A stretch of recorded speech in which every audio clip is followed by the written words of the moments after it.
Hi everybody, Ron the Saberist. What I'm going to do today is really just an instructional video for my client so that he knows how his saber goes together and kind of what to look for when putting it together or when putting the blade in. This is, I believe it's a OneReplicas. It's a Return of the Jedi V2 style. It's using a Goth 3D chassis with an NEC 28mm 8 ohm 2-watt speaker. We've got a Plecter Prizm5.1 in here with a rice port and the recharge port kill key thing in the back. I painted a little bit of silver on there just so that it looks a little better. We've got 3D printed chassis parts and a crystal chamber. We are doing a NeoPix on this guy, so I've used some TCSS pogo pin parts and connectors. Cut them down and shaped them. I had to cut down the chassis a little bit to make this fit in here, and what I've done is inside this piece there is a, you can't really see it because of how dark it is, but there's a mating pogo pin blade adapter piece in there at the very end, sitting right about here, and one here.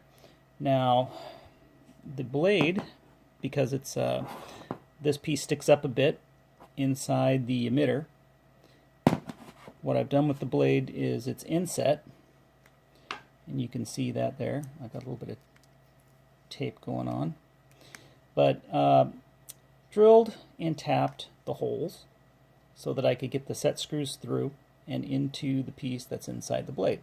And that was just for stability. It looks nicer for the most part. This particular hilt kind of comes apart in a bunch of funny places. Apparently right here at the emitter, right here at the neck, and I didn't know about this one at the emitter. Right here at this piece of the neck where it joins the grenade section, and then again at the grenade section. One of the things I did is I drilled and tapped some retention screws at 120 degrees apart. With the pogo pin, this thing was a little floppy, and I wanted to make sure that when he puts it in there, he can secure it real well. It's not going to flop around, it's not going to come loose from the pins and make a bad connection and do weird stuff. The other thing is, when putting this guy together right here, because I had to come in and cut the piece down on the inside and make it a little shorter to accommodate the pogo pin piece that's in here, there's a screw here. It's a reverse screw. This is just a hole to let the Allen key go through to get to the set screw, and then it's reverse pressure out to hold it in place with a little bit of thread locker on there. I kind of learned that trick from Mad Cow back in the day. I think he's one of the first people I saw do that when I was watching videos, but there might have been others that did it well before him, but he was the first person I saw use that trick. There are two screws here. One's an alignment screw to hold the chassis kind of aligned along this rib that Goth put in, and then a second one that's a little off center to go against some other parts in here to hold it in place and keep this guy from jiggling around a bit.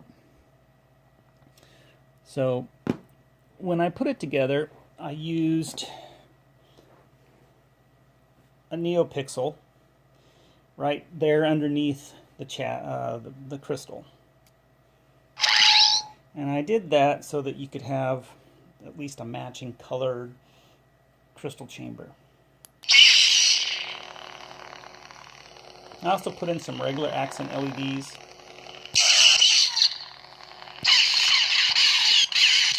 You can see it does do some of the color change for flash on flash. When you do color change it, it doesn't keep it doesn't really change colors like you would expect from a regular RGB. It's okay because it's going to be hidden 90% of the time, and it's supposed to be a green blade anyway.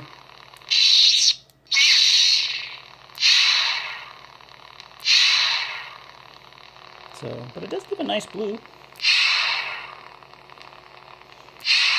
Crimson, red.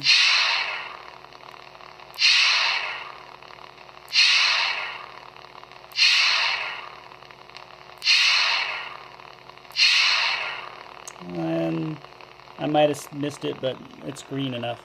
So it's a nice chassis, even though I had to make a couple modifications to it to make it fit inside this hilt. But all in all, I think it works really well.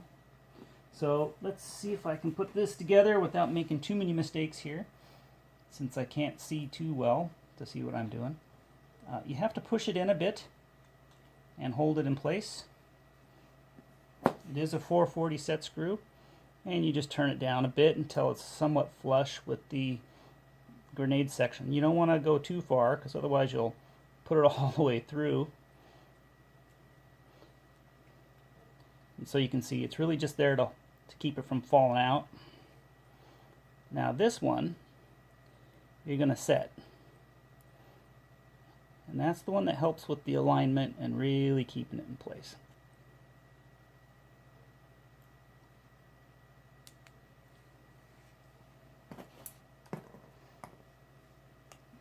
You can see that slides on real well. There is a problem where this one sits up a little bit too high, so if you go to unscrew it with the clamp card and the plunger piece in, it may catch as it comes around on stuff, so you can see some wear marks. But it's just a few turns. Oh, sorry. My arm's probably in the way. Looks pretty good. We got that greebly. I don't have the square. Sticks out a bit, like I said. With the clamp card, I labeled the plunger front, back. Put that guy in there. I had to make my own because the printed part kept breaking. So, and I didn't want to have to keep ordering printed parts. Now, I opened this a bit so that you can slide that guy in. Kind of get it in there.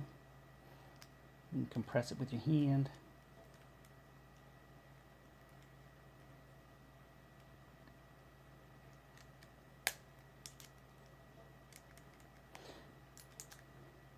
Main thing is, don't make this so tight. You want a little bit of a gap between the card and the side of the holder here, of the clamp. Okay, it's okay for it to be a little loose. You need that. Otherwise, when you go to push down on it, the clamp will hold the card and it won't spring back. Hear the click. Hear the click. Make sure it clicks. You know your alignment's good. Go ahead and put this guy in. You want to make sure you align it so that you're not putting the set screw over any of those.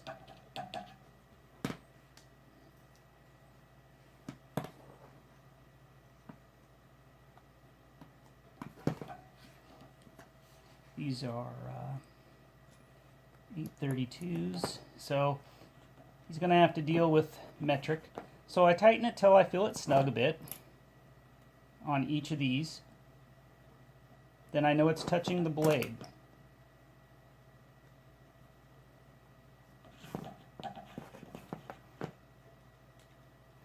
Then I can tighten it for earnest and just really get in there. Give it a couple of good twists, or at least one, until you feel it snug. You don't want to over tighten because you don't want to pinch the blade too hard. You're really just trying to keep it secure.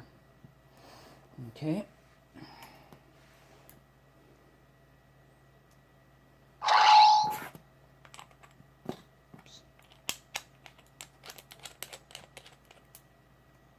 Alright, let's see if I got the clamp card adjusted right.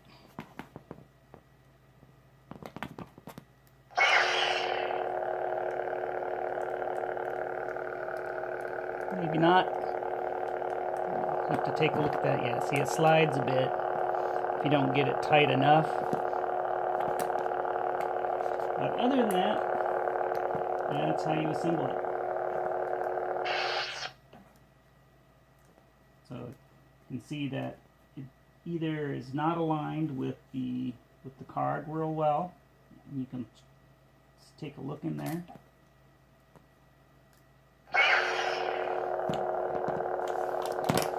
I think that the blade has a bit of corn cobbing. I think overall though you don't see it in a video. Sometimes these blades, depending upon the materials you use, turn out better or worse than others. Anyway, that's all I got for this particular one for instructions on how to put this guy together.